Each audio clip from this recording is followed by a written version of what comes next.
Welcome to this edition of Your Mac Life for Wednesday, May the 22nd, 2019, show number 1214. I am your host, Shawn King, joined as always by my lovely wife, Melissa. Hello, Melissa. Hello. How are you? Good. How are you? I am good. On tonight's show, we're going to talk to our good friend Jim Dalrymple of The Loop at loopinsight.com.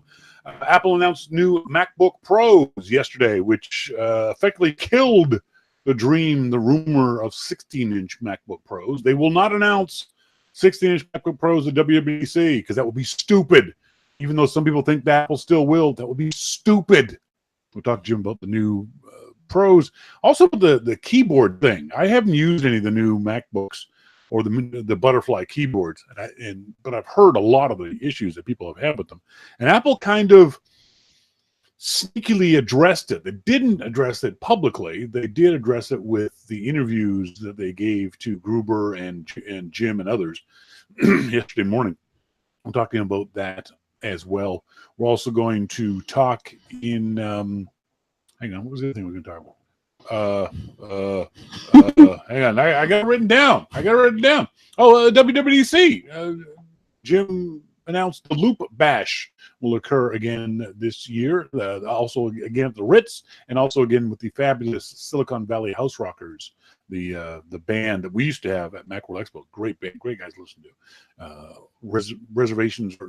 Tickets are free and open now for those of you who are going to WWDC. We also have another edition of, hey, I have a question from Melissa. Oh, do you want me to ask my question now? What is the WWDC? Like, is that an expo thing? It's kind of like an expo for nerds. We'll talk about that a little later on, but it's a good question. And in our starting point photography segment, we're going to talk about Ariana Grande, whoever she is being sued for posting pictures of herself to Instagram and Twitter. That's not fair. She shouldn't be sued for it. Well, yes, she should. And we'll explain why. A lot of people seem to misunderstand this story. A lot of the media is posting it that she's being sued for posting pictures of herself, and that's the reason why she's being sued. It's not the reason why she's being sued. We'll talk about that in the rights of both you and photographers later on in the show. Just a second ago in the pre-show, we were talking about something. What was it about? What were we talking about? Crap. What, just before the show? Yes. Oh. Theater. I can't. But what I can't. The reason why it was in connection to something that I read on Twitter late last week. Neil Seibart from Above Avalon posted this thing that just annoyed me. He said, as someone who hasn't watched even a minute of Game of Thrones, I have a hard time explaining how out of the loop it feels to be on Twitter the past few weeks. First of all, saying you haven't watched a minute of Game of Thrones, okay, it's kind of a reverse humble brag. It's like, I'm superior to you people. I don't watch this common pop culture stuff. It's shut up, okay? Just shut up. And I don't believe anyone who says they haven't watched a minute of it. Okay? It's been the most talked about show on TV for the past 10 years. And you're saying you haven't watched any of it? Bullshit, okay? This is a guy who's very knowledgeable, very smart, and he's saying he's never watched it? Bullshit. And who is he? Why is he writes a website called Above Avalon. Very techy, very geeky, very intelligent stuff. Okay. So yeah, this is just bullshit. But he says, I have a hard time explaining how out of the loop it feels to be on Twitter the past week. This is something that comes up on a regular basis. The people complaining about seeing things with their spoilers or the other things on Twitter. And one thing that I always say is that Twitter is what you make it. Twitter, if your Twitter is full of anger, it's because you follow angry people. If your Twitter is full of puppies, it means you follow puppies. Twitter works the way you want it to work. Now, that being said, I've got my Twitter finally honed to just the people that I want to see tweets from. And sometimes those people tweet stuff that I don't necessarily like or want to listen to or whatever. John Welch will go on a rant and he'll have 40 tweets and like mute. I'll mute John. And I say mute John because I've got a good Twitter client. If you're using the website, twitter.com, or using Twitter's native app, it doesn't have nearly the features of other people's dedicated Twitter apps. For example, Twitterrific, which is my favorite app, and also Tweetbot, allow you to filter words and phrases, not just people, not just blocking or muting people. It allows you to block and mute and filter and muffle on terms. So what that means is that if somebody is talking about something that you don't want to see, that you will still want to see their tweets about other things. You don't want to see their tweets about, for example, the Emmys. I don't care about the Emmys. No offense to my theater friends. I don't care about the Tonys. I don't care about the Golden Globes. I don't care to read stuff about the Oscars. I love the Oscars, but I don't want to read that stuff. So what happens is, for me, I can go in to my Twitter client, which is Twitterific, and muffle just that text, just that word or that phrase or that hashtag. So, for example, Kevin Van Haren, I just saw this, has a hashtag of Global Finals 2019. Don't care. I don't know what it is. Don't care. So I can click and block whenever someone uses the hashtag Global Finals 2019. Or I can mute that. And I like muting more, and I'll show you why. Here is the example of what a mute looks like. Oh, that's not the right one. Where's the screenshot? Come on, I just took it. Where'd it go? So here's an example of, I'm going to block most of his face on this. My apologies.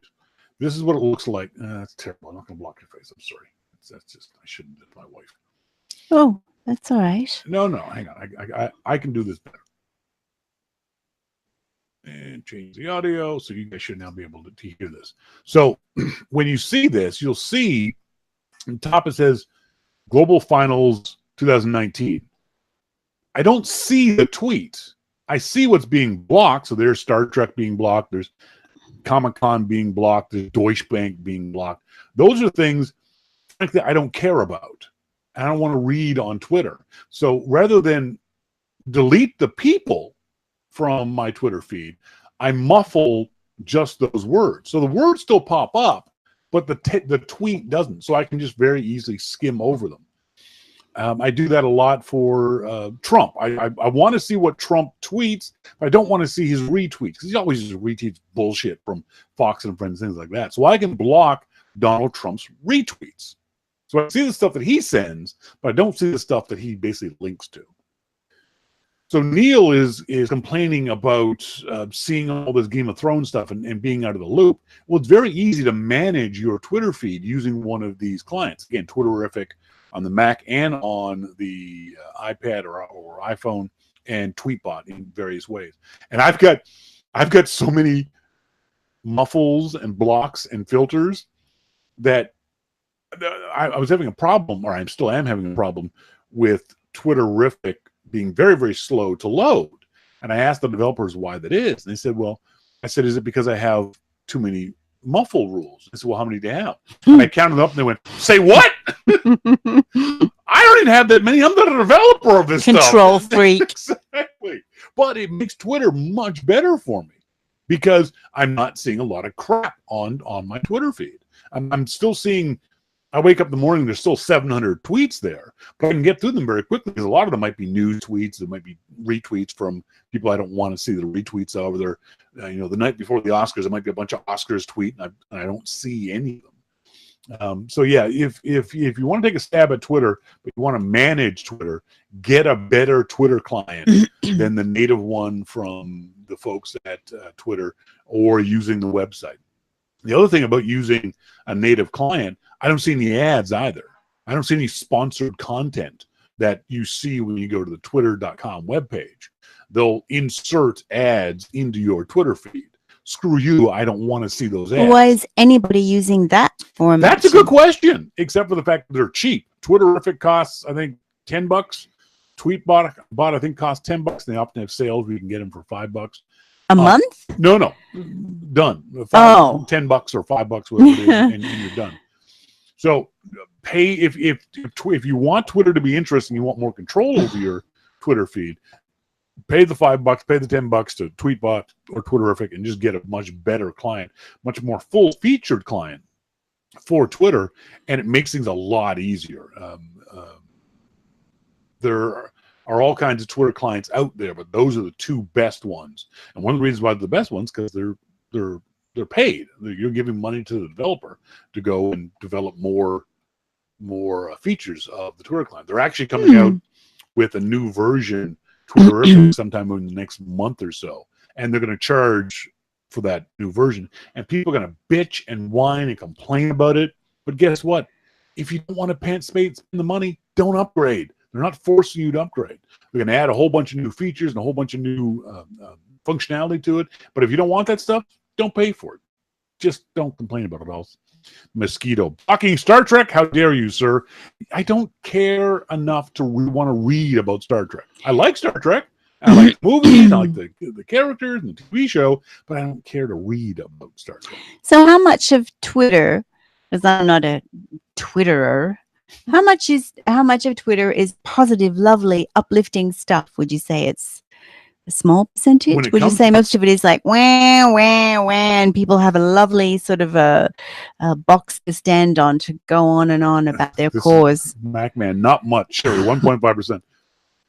There are millions and millions of Twitter users, and it depends. I think the answer depends on your faith in human beings. Obviously, Sherry and MacMan have very little. Well, so do you. When it comes to Twitter feeds, it's what you want. You can have a whole Twitter feed of nothing but puppies, nothing but happy, good. There's all kinds of Twitter accounts out there that are fun, that are light, that are still interesting.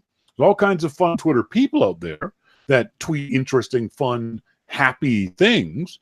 It's who you choose to follow. There's a pug Twitter account. It's nothing but pictures of pugs. If that doesn't make you happy every morning looking at that Twitter feed, there's something wrong with you. Well, I would just go next door and pet the real pugs that are actually, a tactile thing. But what I'm saying is there are lots of positivity on Twitter. There's lots of negativity too, but that's true of the real world.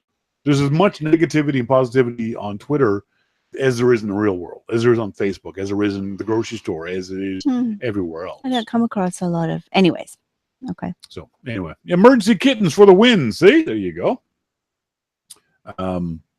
Logan says Twitter's mostly just a prison riot. Well, then Logan is looking at the wrong side of Twitter. Like I said, there's lots of good things on Twitter, and they're not hard to find. But we have this weird propensity as human beings to focus on the negative. I've had people on many occasions say, "You're so negative on Twitter." And when I go and look at my Twitter feed, half of it is angry stuff or criticizing stuff. The other half is, hey, look at this funny picture. Or I just thought of this funny thing kind of stuff. Because we focus on the downside of things.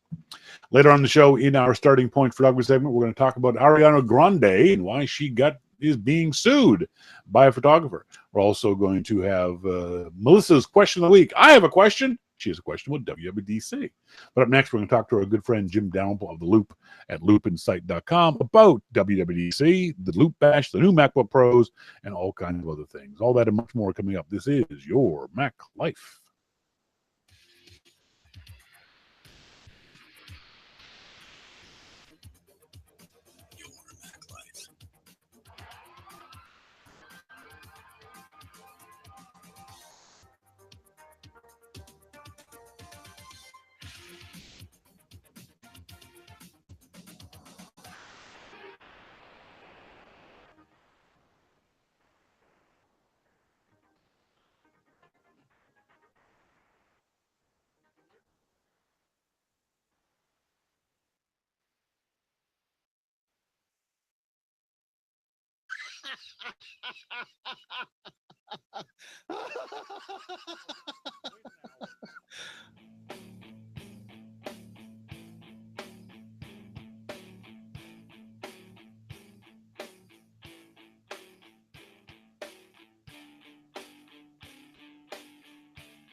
Welcome back, folks. Thank you guys very much for joining me here on this Wednesday evening. Show number 1214, believe it or not. Jim Dalrymple in our phone room. How you doing, Jim? Pushing the wrong button. Sorry, how you doing, Jim? Boston Bruins. Oh, shut up. Just, come on. What do you got to start like that for? Going into the Stanley Cup final. Come on. You know, I am very disappointed, though, that we have to play the St. Louis Blues. I was really, really, really looking forward to playing the Sharks. That's just because you're too scared to cheer against the San Jose Shark. No, wait, St. Louis Blues. No, that's right. No, because the Sharks suck so bad, I know we could beat them easy. I knew we could beat them very easy. Very easy. I mean, we would have played 3 games and the Sharks just would have given up and said, "Okay, fine, take it." I wouldn't have bet though that Boston would have swept in the conference finals. That was a terrifyingly good series. It was, but you know, the coach for the Bruins today said that he thinks that the Blues are their twin, and I believe that to be true. Could be a good series. Same kind of teams. As long as the Bruins win in 4, I'm great. Mosquito says, Jim is such a jerk. I like that. Yeah, well, you got been a jerk for a long time. That's right. You got an interview, a phone conversation with the folks at Apple on Tuesday morning with the new MacBook Pros. Interesting that they did it this way. This is not the usual methodology Apple does. Do you have any insights as to why they would have done it this way this time around? Well, actually, they do. You know, with significant type updates, they do put out a call to a number of people, and this one I think was significant. 8 core is huge. That is a huge deal. You don't see this as just another speed bump, air quotes? No. If it was a megahertz speed bump or a gigahertz speed bump, showing my age there, aren't I? Yeah, no kidding. Then yeah, I would say okay, whatever. It's still a 6 core and fine, but they had that and they had the keyboard issue. No. But they didn't mention the keyboard issue in the press release. They did talk to you guys on the phone about it, didn't they? Why do you think they didn't mention it in the press release? Good question. Yeah, I don't know. That's because to me it feels like they wanted to get the information out through, for lack of a better term, and don't take this as a pejorative, favorable media versus putting it out in a press release. They wanted that first notification to come from folks who maybe understand Apple a bit more than no. Not all of it was very favorable. Yeah. I mean, you know, a lot of people have had this problem. Yes. A lot of very vocal people have had this problem. Agreed. The majority of people have not. I have not. Yes. I've used countless computers that have this new butterfly keyboard. Yeah. I have not had this issue that people are talking about. So I don't know. I mean, for me, the keyboards work great. Yeah. And you know, I've used one for a number of years, and the keyboard's still great. Yeah. You know, the MacBook and the MacBook Pro, the 13-inch, you know, it's just all over the board of the computers that I've used, and I just don't have an issue. So I haven't drooled over a MacBook Pro for a long, long time. This thing looks amazing. This 15-inch, 8-core, 5 gigahertz, 32 gigs of RAM machine. It's going to be $6,000, but this is a very, very good computer. Well, yeah, very good. Yeah, that's right. It doesn't seem like there's any compromises. Maybe the video card, but even that Apple has a solution for. Doesn't seem like there's very many compromises for this. It's still 15 inches, was a decent size. You can plug in an external laptop. There's all kinds of power in this thing. The only thing you could possibly complain about is the price point, but this is a professional machine. This is not a machine you're going to use for playing games on. This is not a web browser. This is not a Chromebook. This is a machine for professionals. Well, and yeah, it could be a gaming machine too. It's that powerful. But you're right. If you want a machine to just browse the web and check email and stuff, then a MacBook or an Air or something like that will be perfectly fine for you. And even those are powerful machines. But this goes beyond. I mean, this is for rendering, and this is for high-end photographs and 4K video and large music projects. And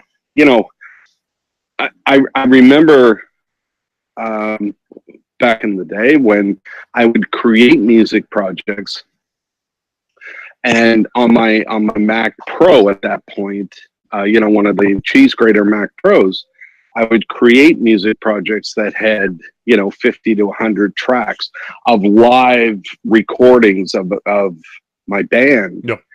And I would need to transport those tracks. And when I was coming out to California, I would transport those tracks on a hard drive, and I didn't even consider opening up those tracks on the MacBook of the day. Yeah.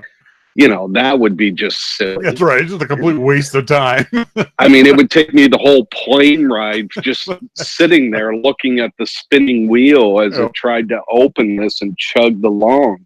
But that's not the case anymore. That's not where we're at. Yep. The power of MacBooks and the power of the portable computers from Apple are such that we can not only open these files, we can create these files on those computers. And that's a huge step. I mean, if you think of how music and video is created these days, a lot of it is done out in the field. Yeah. And it's been increasing. Photography as well. Yep. That's been increasing over the years. There are some downsides to it, as MacMan points out. It's only got a 512 gig SSD drive and a $2,800 computer. That seems a little chintzy, and because I don't know if that SSD drive can be replaced. Certainly the RAM can't. You get the RAM that you're going to get, and you can't do anything with it. The machine is for pros, but it doesn't seem like it's for pros who want to upgrade the machine themselves by putting in larger terabyte drives or multi-terabyte SSD drives or adding more RAM. Is that a downside of these machines, or do you think this is a one-size-fits-all, take it or leave it kind of machine? Well, I'm not even a pro music guy, but that is my genre. So I would love to have multiple terabytes inside this computer. Yeah. I really would, because a single music project could be lots and lots of gigabytes. Yep. You're talking recorded audio, plugins, all of this kind of stuff that MIDI information, everything in there, tens of gigabytes, of information coming onto this hard drive. Now, SSD is definitely the best choice because it's so fast, so it can read and write very quickly, but you will very quickly run out of space. On my music system, which is an iMac with a smaller drive, a very powerful iMac, but a smaller drive. I have a 4 or 5 terabyte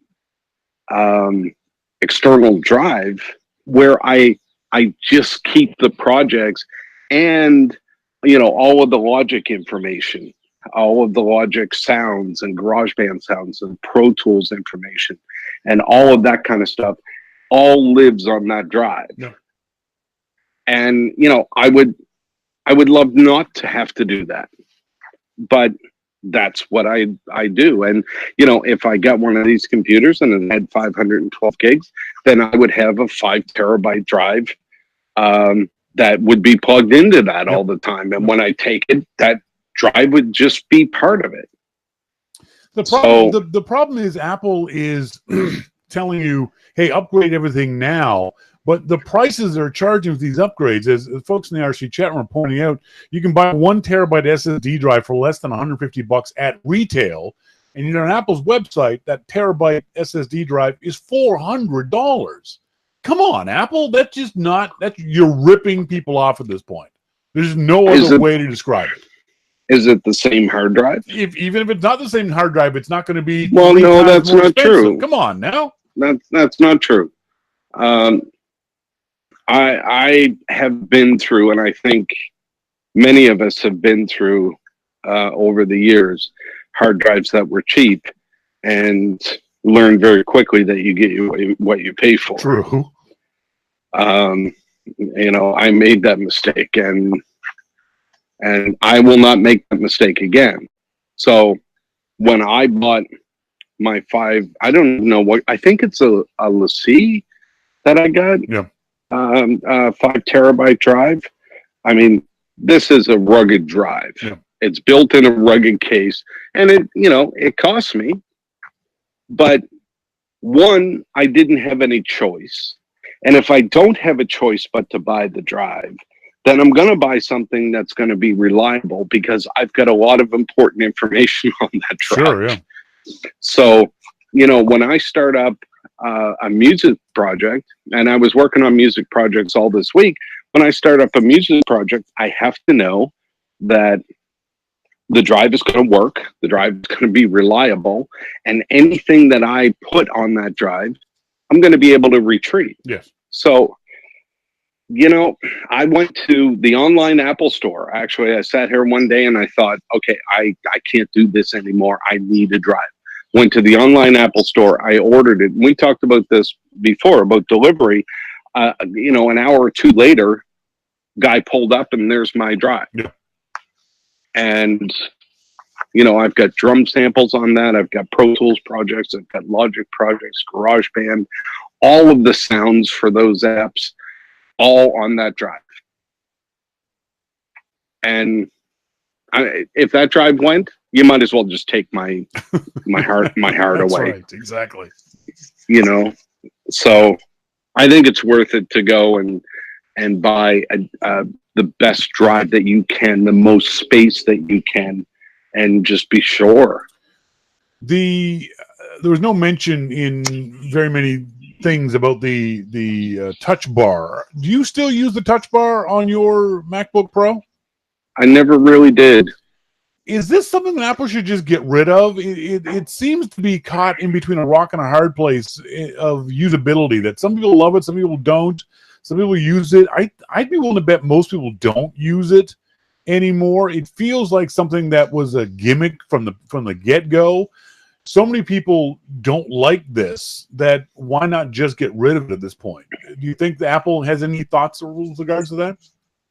My dog just found a ball in the bushes and is absolutely freaking out. She's rolling on top of it, putting it in her paws and rolling around upside down.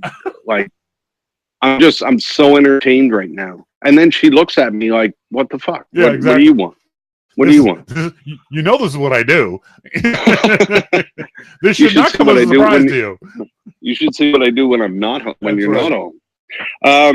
So the touch bar is one of those interesting features of the MacBook where it was an advancement, but I think the way that I use the MacBook on my lap, or on a table, I'm kind of looking down, but at the wrong angle to use the touch bar. So whenever I want to use the touch bar, I have to tilt my legs up a little bit or look on top of the computer if it's sitting on a table in order to see what's there. And usually, I mean, I spent, 25 years without a touch bar. So I know where buttons are, but now those F keys aren't there. Yep. So it's just kind of, I didn't think that it was useless when it came out because I thought that there was a lot of things that you could do with it, but I just never got around to doing those things that you could do with it because I was used to doing things a different way. It's very, very difficult to break up somebody's workflow. Yes. And if you're going to break up somebody's workflow, you have to have something better to do it yes, with. I agree. And significantly better to convince you to change that workflow. And I don't think the touch bar is ever going to be, has ever been that thing. I think it still feels very gimmicky to me, even watching demonstrations of it. I just don't like the idea of having to reach that air quote that far to do these actions that can be done with the mouse or done with the keyboard directly. I've always thought that Apple should move it down to just above the trackpad. That would make it a little closer to where your fingers are and more usable, but never having used one. I don't know if that's in fact true. Well, I don't think so because it's still the tilt issue. Yeah. If you put the trackpad on a tilt like the screen, then that would be okay. But imagine if your screen was flat, because that's what the touch bar is. Yep. It's flat. And I just, if your screen was flat, you would have to look up and above to see where it is and see what you were doing. And that's just, I don't know. It's just not something that I caught on to. Getting back to the keyboard issue, Owen Williams on Twitter said, is this the first keyboard in history to launch with a replacement program on day one for when it definitely breaks? Talk about faith. Do you read it this way? Apple announced the keyboard service program for MacBook, MacBook Air, MacBook Pro. Basically, if it's got a butterfly keyboard, Apple is saying they will replace it for free at their expense and do it quickly. Apple's trying to get repairs done, replacements done in under a day. But for the first time ever, I've seen these service programs or warranty programs, the brand new machines that were announced yesterday are already included in this. Doesn't it sound a little suspicious to you that Apple doesn't have faith in this new keyboard? I think that's a pretty pessimistic outlook on things. I get where you're coming from, but I think it's a pretty pessimistic outlook.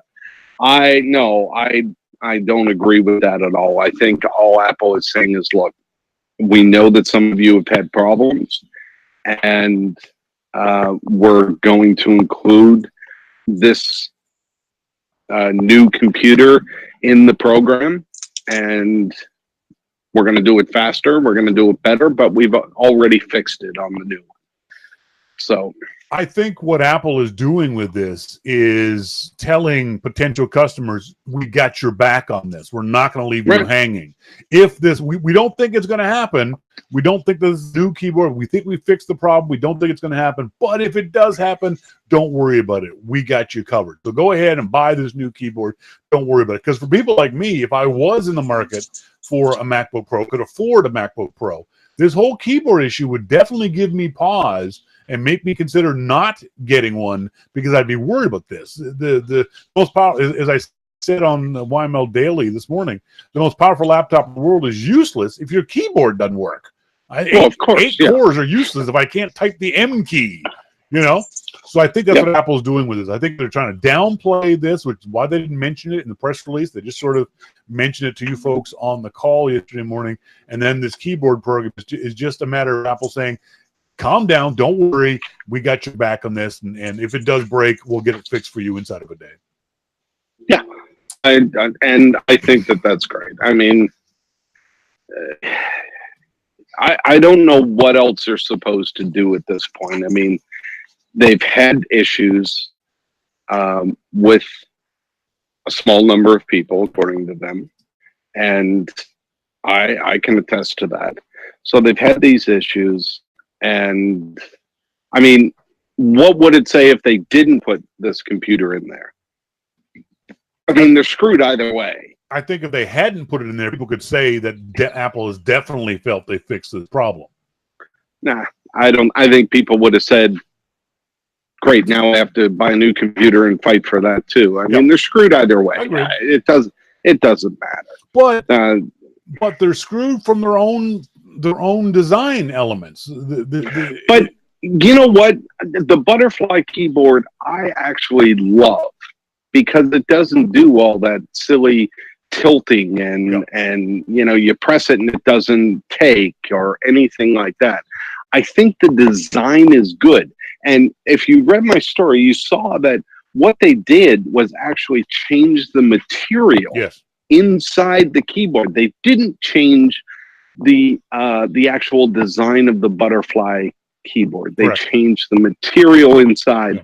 So they figured out that something in there was, I don't know, getting dirty, binding, whatever happened. They figured out that, okay, this is the problem. Let's change that from silicon to mercury, and we'll really mess with our customers. But, you know, there's something that they found and they changed it, and they're confident that they changed it. I will tell you that they sounded pretty damn confident that it was fixed. Which is to be expected. I mean, you would hope that they wouldn't. It's like they in the press release, it's the fastest machine we've ever made. Well, of course it is. They're not going to write a press release that says this is the second fastest machine we've ever made. No, they're going to put a positive spin on it. Let's move on to WWDC, which is happening in a couple of weeks down there in California. I thought one of the dumbest takes I saw on WWDC was from what I used to write for, the Inside Apple newsletter.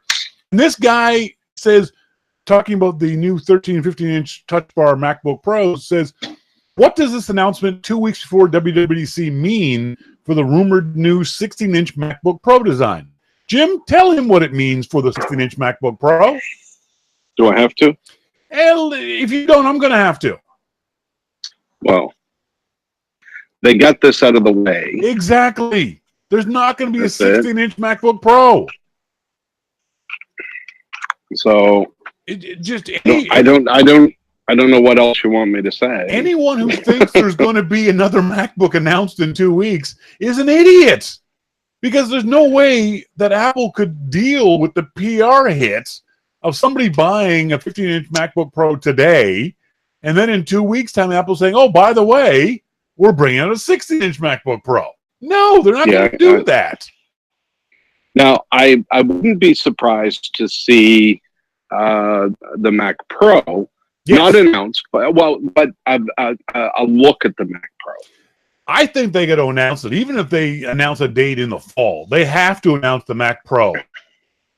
They've got to at WWDC.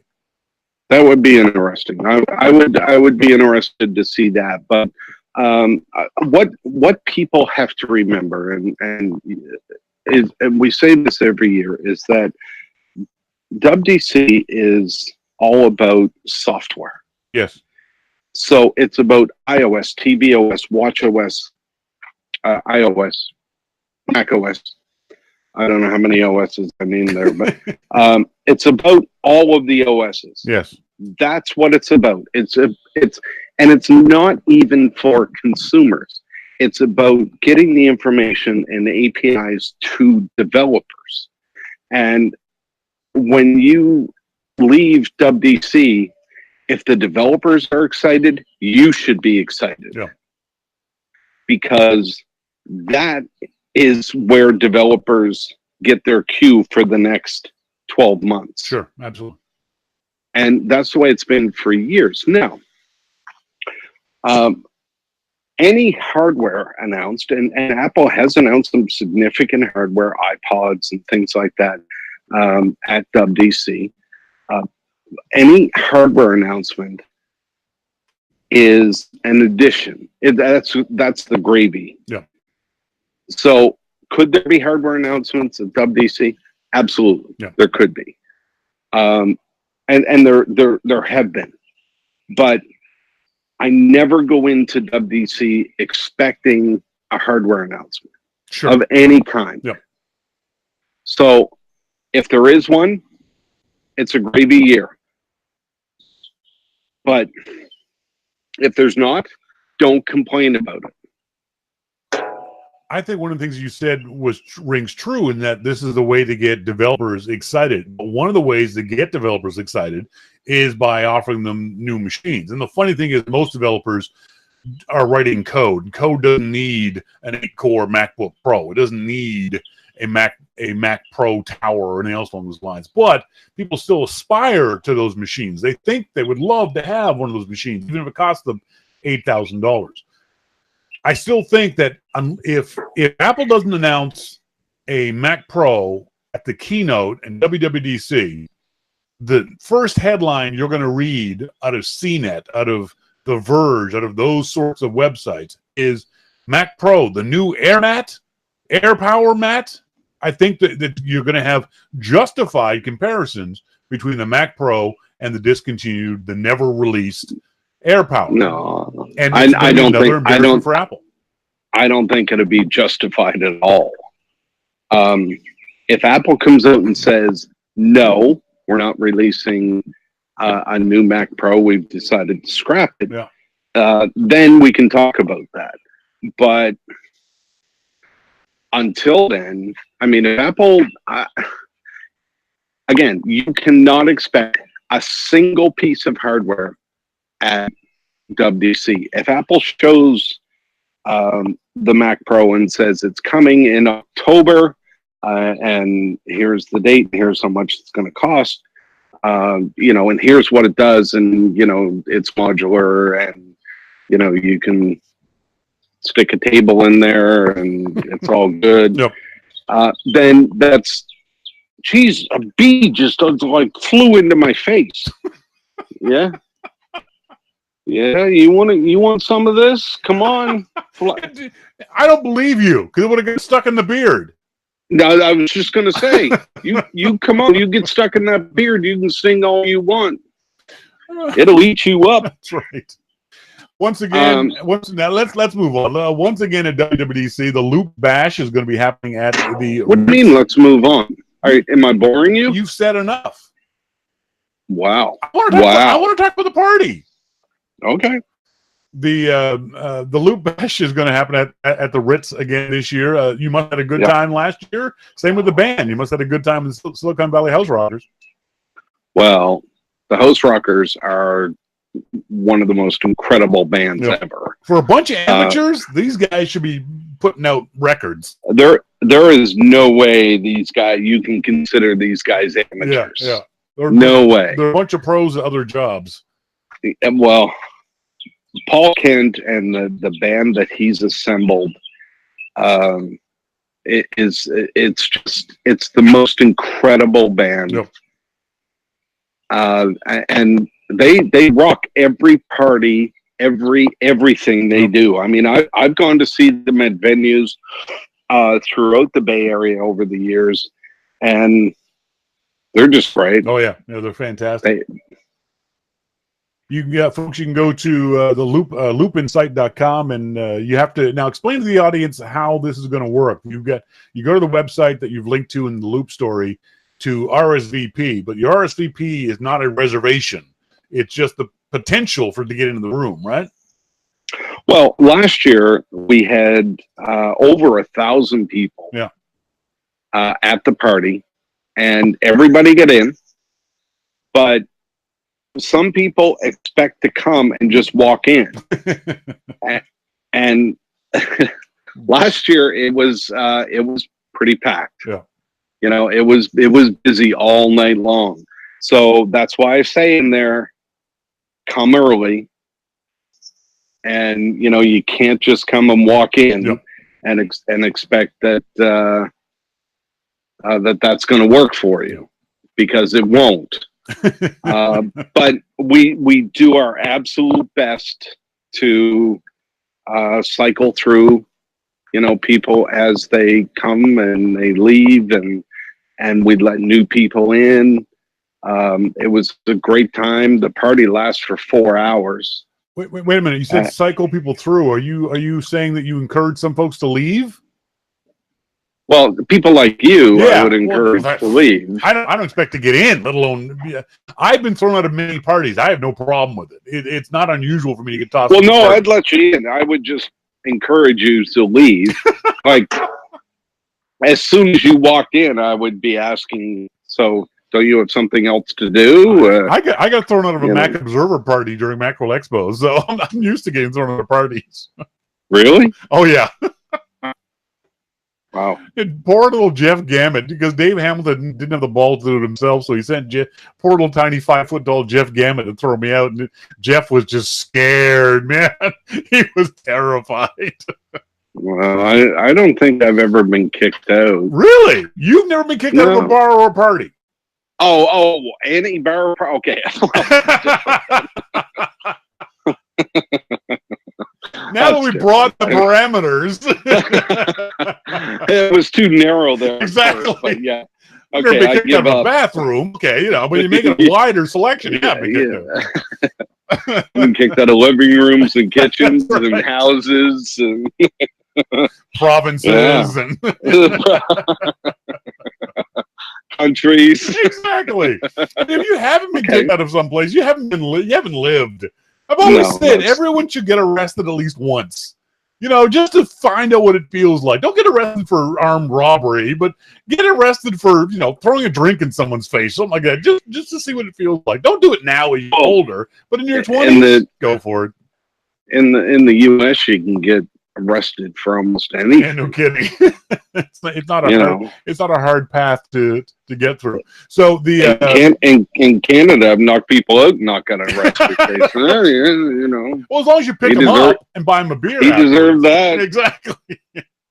So go to the loopinsight.com, find the article on the Loop Bash, Loop Bash WWDC 2019. Go to the link on the website, and then at the bottom of it, get your free ticket. And this is cool because this is a free ticket and free beer and wine. So you can't go wrong, but you definitely want to get there early. I think it's, if I'm not mistaken, it is the last free party at WWDC. Yeah, I would believe that. Some people have open bars, but they charge you to get in. And everybody does it a little bit different, and that's okay. But I think this is, you can come to this party. You can get a free ticket, and you can drink beer and wine all night free, and have a good time. You don't need to spend any money, and that's really how it started. That's what it was all about. And that's the way it should be. It's the way my parties always were at Macworld Expos. Give a shout out to your sponsor of the party. Oh yes. So I have an exclusive sponsor for this party, and this year it's Salesforce. Yep. So Salesforce has a big deal with Apple that they announced earlier this year, and Salesforce is the best of what it does. And I talked to them earlier this year about the party, and they were very excited about it. Cool. I met with them, and they wanted to be part of the whole bash and what it stood for, and the fact that it was free for developers. It is a place for developers to come, and they've been great to work with. Obviously they're a big organization, and they have some very smart people. Yep. They know what they want to do at the Loop Bash, but they want to keep the party as a party. They understand what it is, and they want to keep that, but they want to be part of it. So I'm really excited to have them as part of the bash this year. It's going to be really great. Folks, we've been talking to a lifelong Bruin fan, and hopefully he will be disappointed in a couple of weeks when the Bruins Come on. Why you got to be like that? And I hope they lose in 7. You are such a dick. You've always been such a dick. I want them to drag it out. I don't want St. Louis to beat them in 4. I don't want a sweep. I want just a hard-fought overtime every single game, and then to have the Blues win. I don't even know why I talked to you. You're such a dick. I mean, how long have we known each other? 22 years, 23 years. Yeah. And you've been a dick like all of them. Every moment I possibly can. Every single moment. Unpredictable if nothing else, dude. Come on. Give me that. Well, I gotta go cook stuff. All right. Thanks, Jim. Talk to Jim Dalrymple. His Dalrymple Report with Dave Mark is up on the iTunes store. Do a search for the Dalrymple Report, and you can hear more from Jim and Dave. Thanks, Jim. Thanks, Shawn. See you, buddy. Bye-bye. Bye. I actually...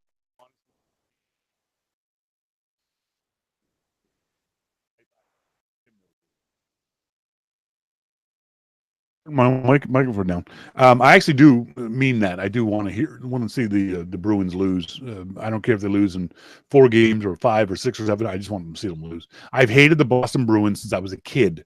It's just been, I mean, literally a small child. My hometown in Halifax, Nova Scotia, doesn't have an NHL team, but when I was a kid, their AHL team, Atlantic Hockey League, was the farm team for the Montreal Canadiens. And so as a kid, we grew up as Montreal Canadian fans. And the biggest enemy of Montreal Canadiens weren't the Toronto Maple Leafs in those days, because the Maple Leafs suck, and they've always sucked in my lifetime. It was the Boston Bruins. And so if you were a Montreal Canadiens fan, you hated the Bruins. And so I hated all Boston teams. I've extended it to all Boston teams. I can't stand the Patriots. I don't like the Celtics. I don't like the Red Sox. All of them. I want them all to lose every single game that they play. But so Jim and I have had this a rivalry between our 2 favorite teams for a long time. He usually comes out ahead because Montreal hadn't done shit since 1994.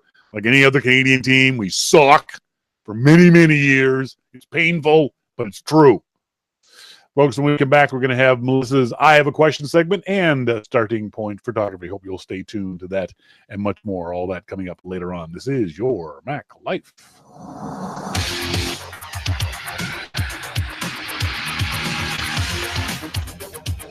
Your Mac Life.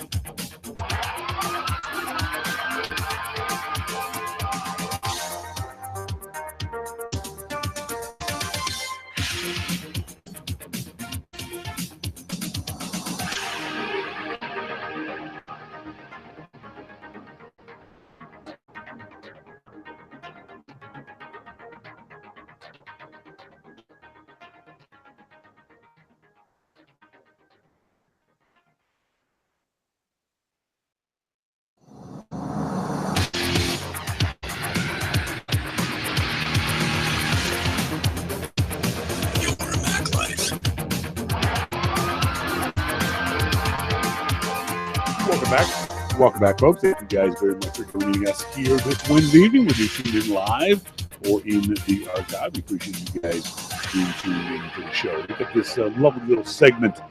Melissa was talking about this stuff, and she was worried that asking these questions wasn't appropriate or something like that. And I told you it is, because not everyone knows everything. One of the problems that many of us have as adults is being afraid of asking dumb questions.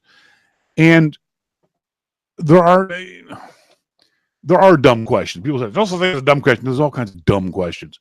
But if you're looking for knowledge, looking for information, there's no dumb question. So don't ever feel bad. Anyone in the RC chat room or via email or Melissa feel that you're going to get mocked or made to feel dumb for asking a question. So your question is about... Oh, well, I have heard so many stories from you about Macworld Expo and so many stories. I'm just wondering what this WWDC is, because you've been talking about it in your newsletter. Yes. And the keynote speech. And also, does Apple do this frequently throughout the year? Unlike Macworld Expo, which is run by a company called IDG, and Apple was just a participant in Macworld Expo. They had the biggest booth, and behind the scenes, they controlled a lot of Macworld Expo. But at least from a front-facing point of view, IDG ran Macworld Expo. WWDC is Apple's convention. Apple controls it. It's put on by Apple. It's paid for by Apple. The facilities are Apple. Apple. Wow. So that's one of the big differences. The other big difference between a Macworld Expo and a WWDC is Worldwide Developer Conference. So it's focused on programmers and coders and people who write the software that we use every day, all day, whether it's on our iPhones or our iPads or Apple TVs or watches or on our Macintoshes. What Apple does is once a year, they don't do this frequently. They might have little boot camps all over the place, but the big expo, the big convention is in the last, I think, 3 years has been in San Jose. It used to be in San Francisco. Now it's in San Jose, where Apple invites about 5,000 developers. Tens of thousands of developers apply for it.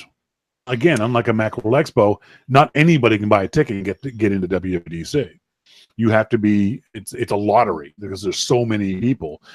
Apple's picking 5,000 names out of a hat, and maybe you get lucky and you can go. So what Apple does is they've got a bunch of employees, very few marketing people. At a Macworld Expo, they had a lot of marketing people there and very few engineers, very few software programmers. It's the exact opposite at WWDC. It's all coders. It's all programmers. It's all guys doing the actual work of developing the software to run on all these devices.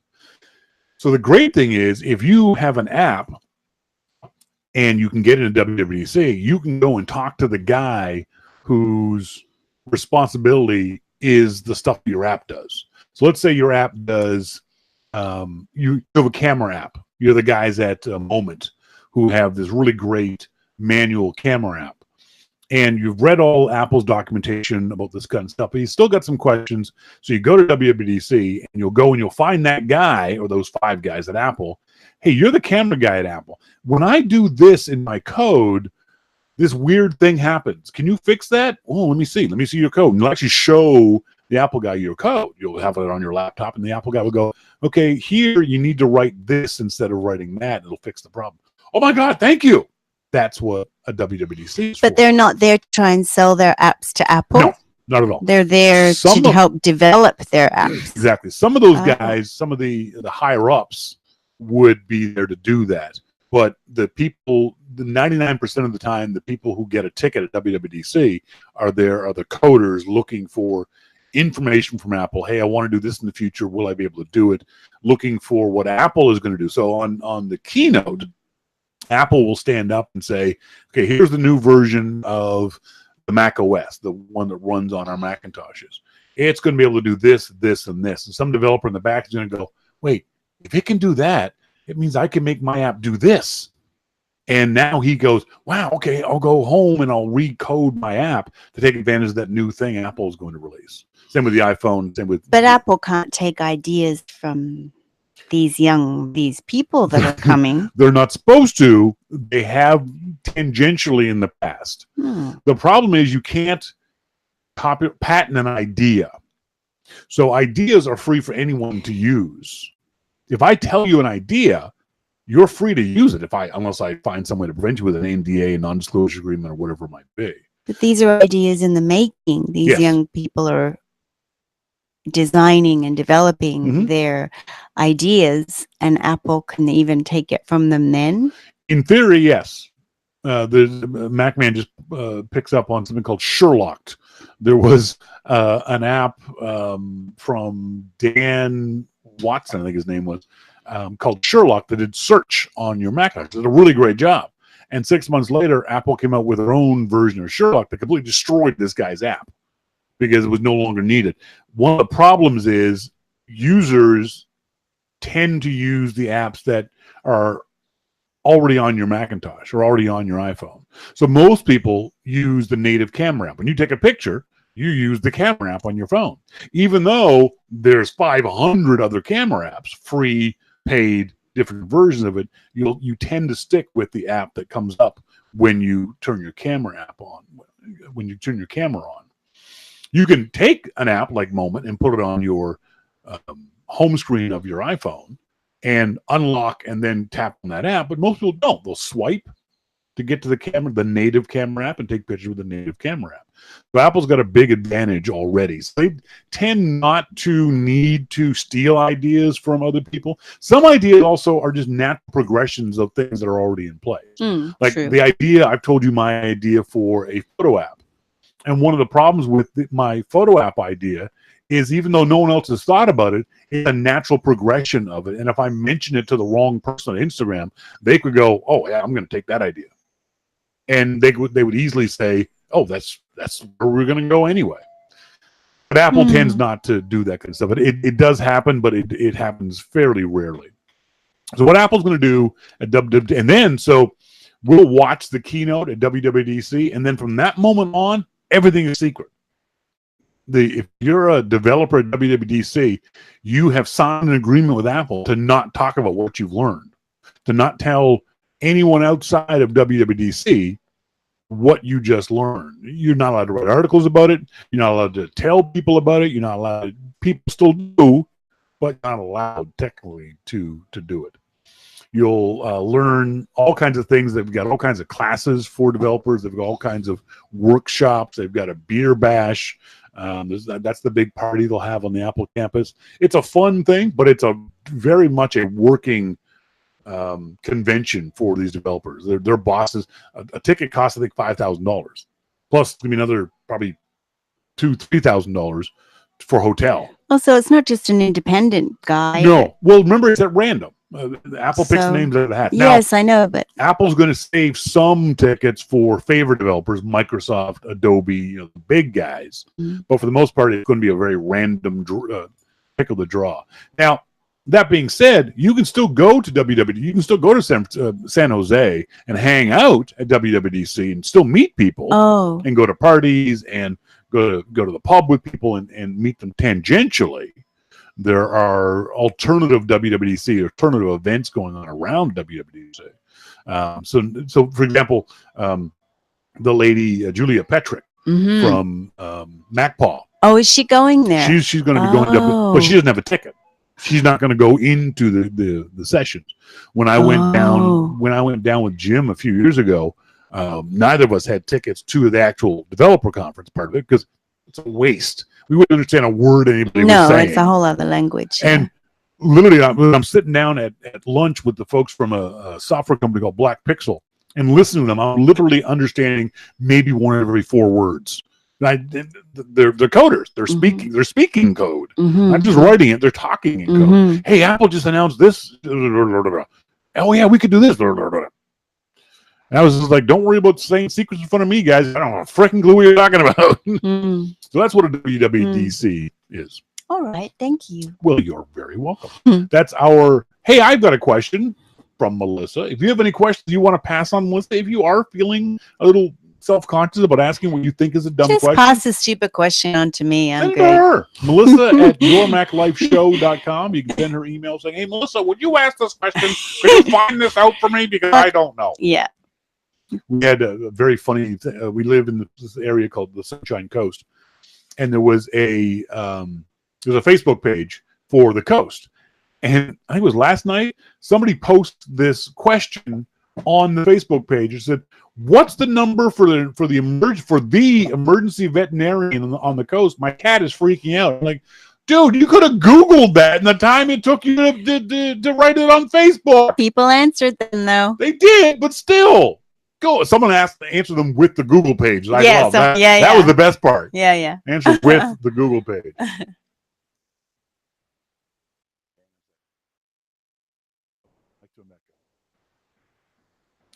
In our starting point photography segment for this particular show, I don't know if I know Ariana Grande is a singer.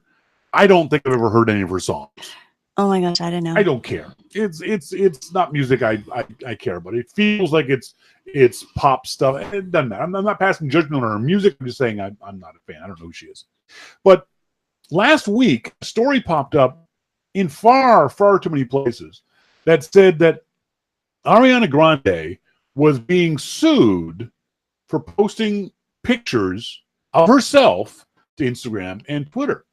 And as soon as I read that, I thought, well, that can't be right. That's not the way things usually go. And of course, as I did more research on the subject, you found out that no, it's not what's happening. What happened is, let me just grab this story from Ariana Grande. What happened was she was out and about, wandering around wherever she was, and someone took a picture of her. A professional photographer, a paparazzi, took a picture of her walking around. And I don't know where. Here's a perfect example. BuzzFeed. These are all the headlines. Ariana Grande sued for posting photos of herself online. Ariana Grande sued for posting photos of herself. I'm just going to try to find the photos for you guys, because the photos are just like, what, are you kidding me? They would be on her Instagram account. She posted them to her Instagram account and to her Facebook page. Mm-hmm. Here we go. Here's the pictures. Okay, so now let me cover up. Sorry again, I'm going to cover up Melissa's face with this. So there it is. Ariana Grande sued over herself, according to... Get that right. Just a second. Ariana Grande sued over herself, according to TMZ. So those are the pictures that she posted on Instagram. Obviously, she didn't take the picture. What it turns out to be is that she grabbed the pictures from the photographer's Instagram account and reposted them on hers. Now, you'll notice, or if you look at these things, that at no point does she give any credit to the photographer. She didn't say this photo was taken by so-and-so. She didn't pay the photographer for the photo. She didn't ask permission of the photographer to take the photo. She just assumed, like so many people do, Thank you. She just assumed, like so many people do, because it's a photo of her, therefore she owned it. She has control over her image. She can say how she wants to be portrayed, except in this regard. She is in a public place, doing a public thing, walking around. Therefore, she's allowed to be photographed. There was nothing wrong with the photographer photographing her. Don't think of her as Ariana Grande. Think of her as any other person on the street that if you're a street photographer, you can take pictures of. You're in public. You can see that person in public from your public space. Picture is fair game. And some folks are trying to make the argument that the photographer didn't have any right to do this. In North America, sorry, in Canada and the U.S., I don't know what the specific laws are in other places. If you're in public, you have no reasonable expectation of privacy. And what that means is you've got to be expected to be photographed. Now, for average people like us, I don't expect to be photographed. But if you're a celebrity of whatever A-list, B-list, C-list, or D-list, you should expect to be photographed. And the law, unfortunately, says if you don't want to be, then don't go in public. Well, that's not possible. This is why celebrities will wear big floppy hats and sunglasses and that kind of. They have to go in public. They just don't want their pictures taken. So that's not the issue. It's not whether what the photographer did was right or wrong. He was definitely right. And there's no argument in copyright law that can defeat him being right. What was wrong was her taking that photo. And the photo could have been of a pumpernickel, a loaf of pumpernickel bread. It doesn't matter. She didn't own the photo. Doesn't matter what the photo was of. She didn't own it. She didn't take it. She didn't buy it from the photographer. She had no permission from the photographer. In no way, shape, or form did she have any rights to that photograph. Again, whether it was her or a Lamborghini, it doesn't matter. You can't take the property of somebody else and use it for your own devices. Whether it's someone's laptop, whether it's someone's camera, or the pictures on that camera. You can't do it. Whether you like, and I got to do an argument with a guy on Twitter where he was saying that because he didn't get permission to take the picture from her, therefore she's allowed to use the picture. No, he owns the picture. Ignore the fact of what the content of the picture is, and think if she had just grabbed a picture of of a dog off of his Instagram account, put it on hers with no associated linking or crediting of it. That's not right. Macman says if the photographer registered his copyright, it's an open and shut case. Even though it's pretty much open and shut. Exactly. It's an open and shut case regardless. You don't have to register the copyright. Copyright occurs the moment you create something. Your case is stronger when you register your copyright, but you still own copyright on a photo the moment you take it. So you decide what gets done with your photo. It's your property. Think of one of the problems we don't think of photography as being an art. It's something everyone can do now. So obviously it can't be art. It can't have any value to it because everybody can do it. So I have a question. So Yes. she hasn't done it for any. You can't ask questions in this segment. You can only ask questions. She hasn't done it for any. There's no profit, or she's not going to benefit from it at all. So why wouldn't a judge just say take them down? And the suing. Excellent question. If you look at the photos again, you'll see she is carrying a particular handbag. Yes. On the handbag, I think it says sweetened. I can't remember what it says on the handbag. I cared so little about the overall story. Yes, sweetener. That's the name of her new album. So she used the photo to promote her new album. But okay. So she is, in theory, making bank off the photo because it's a cute photo of her with her album and that kind of stuff. She's promoting her album with that photo. You would think someone with such a big name, I mean, the promotion, huge budgets go into these promoting of new albums. It's interesting that she would do that. Yeah, I don't know. Seems a bit silly and indulgent. I think that silly and indulgent is people's middle names a lot of times. And you said, why did they just take it down? Why don't they just take it down? The judge go, that's it. That's fine. But the photo she has a Instagram following of millions of people. So millions of people potentially saw this photo. Yeah. That's millions of opportunities for that photographer to make money off of his photo. Maybe if she had given him credit, that people would have gone to his website or his Instagram account and someone would have hired him. Maybe that's what happened. You don't know what's going to happen. So even when the picture has been taken down, but by the time it was taken down, it had been seen by millions upon millions of people. So they know how many people saw it. Oh, yeah. How many, you can tell them how many likes are on it. You can see. Exactly. So you know how many people saw this photo. Oh. So Ariana Grande felt this photo had some sort of value to it, promotional value, monetary value, whatever it is, and the photographer deserves some of that value, if not all that value, because you have to pay him. So he's now saying he wants $2,000 or some other form of monetary payment. And this is the kind of thing that Ariana Grande should just shut up and pay. Just give him the money. Don't fight it. That's her couch cushion money. Now, interestingly enough, Ariana Grande is one of several artists who limit photography at their concerts.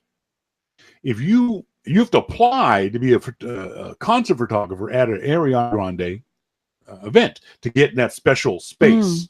You know, if you're in the back row taking pictures, it's no big deal. But if you want those photos that we've all seen, concert photos that are right up front of the stage, in between the people and security and the stage, you apply for that. And in the last 5 years, a lot of artists have started making photographers sign releases. Some of them are ridiculous. Some of the releases say that any photo you shoot belongs to the artist. Oh, no. No. Some of them say that you can't post or print or sell any of these photos without the artist's permission. So you have to show the artist what photos you're going to sell to People Magazine or Time Magazine, where anything else will get. No. But the problem is there are so many photographers out there who are willing to play by those rules that the photographers who want to fight against them would get screwed. If I say, no, I'm not going to do that, Ariana Grande is going to, well, the next guy behind you is going to do it. You know, your boss is going to be pissed at you. You didn't get any concert. But photos. That sort of cutthroat industry, it starts to diminish you know, what everybody's there for and what your right is as an artist, as a photographer. It's too bad. But I'd be willing to bet that's part of the reason why she thinks she owns these photos. Oh, she thinks that applies to just any photographer. Exactly. But it does apply in a concert venue. Yes, because that's not public. Exactly. Yeah. That's a private space. It says so on the ticket. It says so when you buy the ticket. This is a private space. And the artist can make you do whatever you want. Bob Dylan is not allowing people to take photographs during his concerts. And he's stopping singing when he sees a camera and having security throw the person out. Why, though? Even a fan? Yeah. Oh, yeah. Fans. Exactly. And some of it is because artists are tired of looking out in the audience and seeing all of the people staring at a screen instead of watching him. Yeah. You know what I mean? Mm-hmm. And if you're behind all these screens, all you're seeing is all these iPhone screens, and you can't see the artist because everyone's hands are up in the way recording it. The other things, people are recording this stuff and bootlegging his concerts. So some artists are making people, Louis C.K. is making people give up their cell phones before they walk into the venue so they can't record him. Because that's how we got in trouble last time, because someone recorded him saying his dumbass stuff. Yeah. So there's all kinds of, but you can do that when it's a private venue. When you're out in public, you have no expectation of privacy. And Ariana Grande has no rights to a photo someone else took. Now, someone else pointed out, they said that if the photographer wants to use those photos himself, he needs a model release from Ariana Grande. No, he doesn't. No. If he wants to sell the photos, he might need a model release. If he wants to sell to Getty Images, a stock photography house, yes, they would require a model release. But you see these photos in People magazine all the time, and some of the photos aren't flattering. So how come there's no model release required there? Because there's news value in those photos. If the photo has news value, you don't need a model release. If you're going to use that photo for a calendar or in Cosmopolitan or other things like that, then you need a model release. If you want to sell it to Getty Images or an iStockPhoto.com kind of company, then you would need a model release. But if there is news value, remember we have very broad interpretations of news. We have very broad interpretations of news and freedom of speech, especially in the States, as MacMan says, editorial purposes. They'll allow you to take even unflattering photos of a celebrity, embarrassing photos of a celebrity, and you get money for it. You sell that embarrassing photo of Ariana Grande on a beach. You can sell it to People magazine and make $50,000. She ain't getting a dime of that. Sometimes prefer the unflattering ones. It's also why more and more artists are taking control of these kinds of paparazzi things. Angelina Jolie and Brad Pitt, at the birth of their first child, arranged for People magazine to come in and do a photo shoot. Just to get it done. Get it done professionally, get it done in an under their control. Under their control. Good for them. As opposed to paparazzi trying to jump out at them from the hospital. Yeah, when they got their wee one. Because once the first photo is out there, the other photos have less value. That's probably why the royals do it. They just come out and everybody can take their pictures and all done, right? Yeah, it's not exactly, but it's kind of almost close to that. Bit similar. Yeah, a bit similar.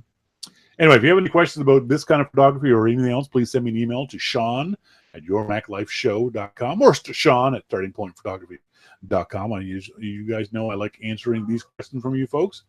Got some emails from Don Beck. Don, I just heard you entering an email about the value of SSD drives. Years ago, I updated the 240 gig spinner on my old MacBook for $79. It became a new computer because of the vastly increased speed, and the battery life improved considerably also, since there was no physical disk to spin, and then use the old drive as a backup. Unfortunately, the SSD drive failed after a year or so. To my surprise, the price of replacement was $38. Because of the backup drive, I was quickly in business again. On an old MacBook, the speed increase and the increased battery life make all the difference.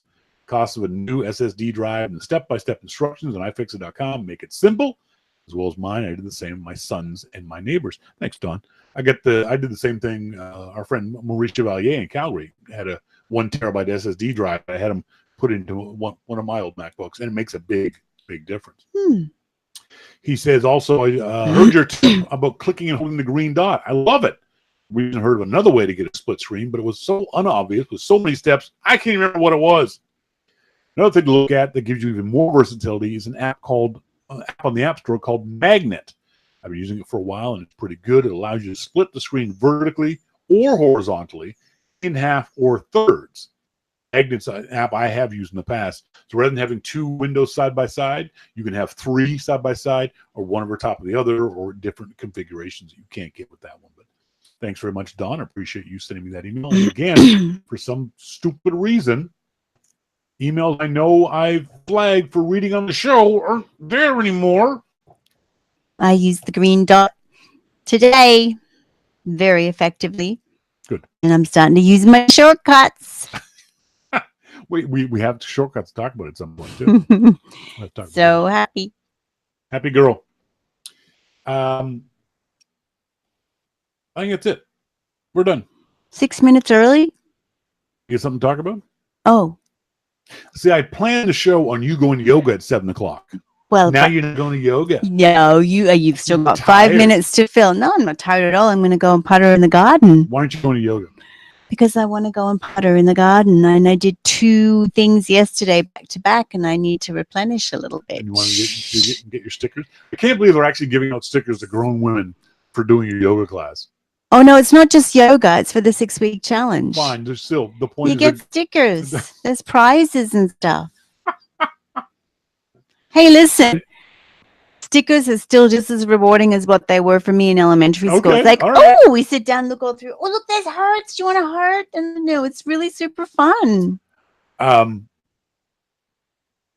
can't say that because Jim will get mad at me. I'm going to move on to the next one. Fans are ruining Game of Thrones and everything else.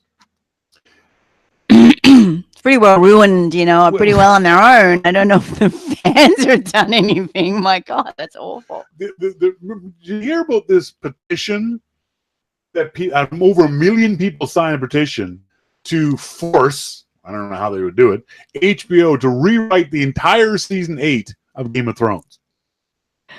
Okay. And as so many people said, if you think this shit's easy, you do it then. You 1 million people get together and write your own Game of Thrones. If you all chip in $100, you can make your own Game of Thrones season 8. Shut up.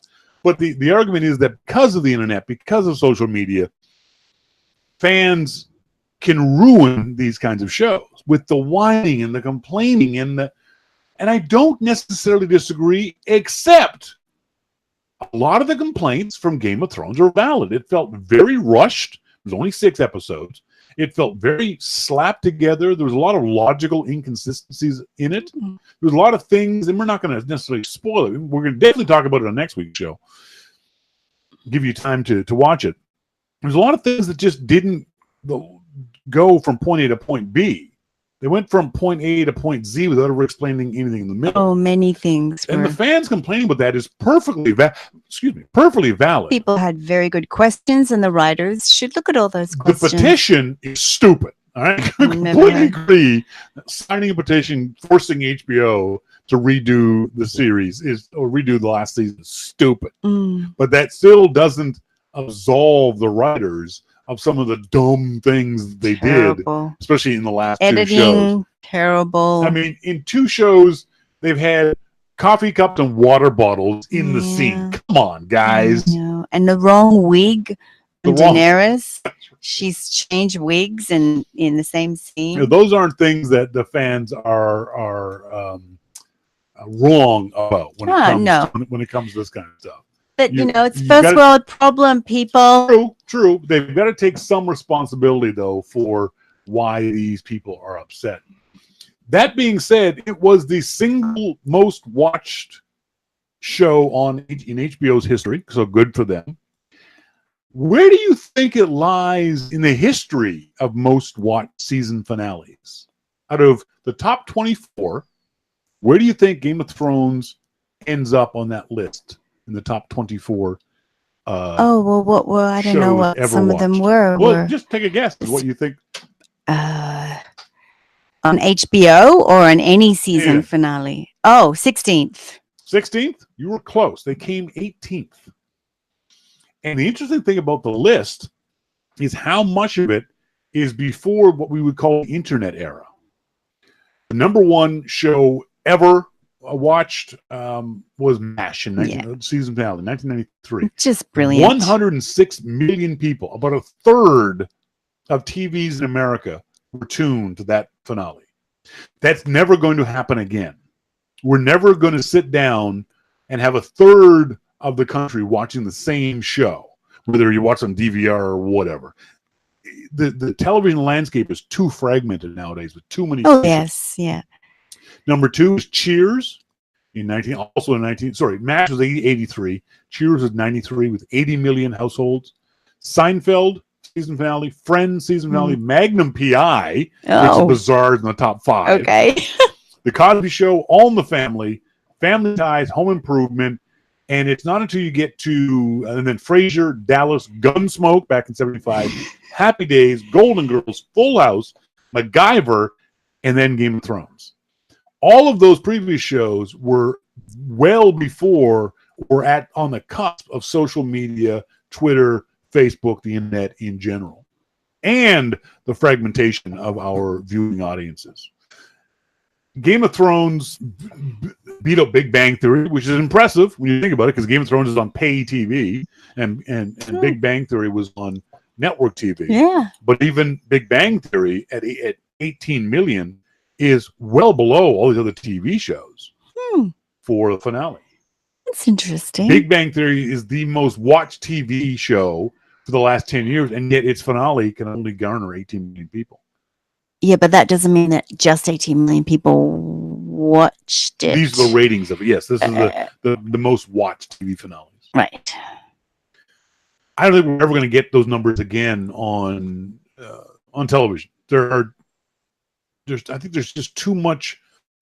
I don't think fragmentation is the right. Too many choices. Too many choices, and not just people who are DVRing it, watch it a week later. People who don't have TV at all, or don't have, like us, who don't have cable.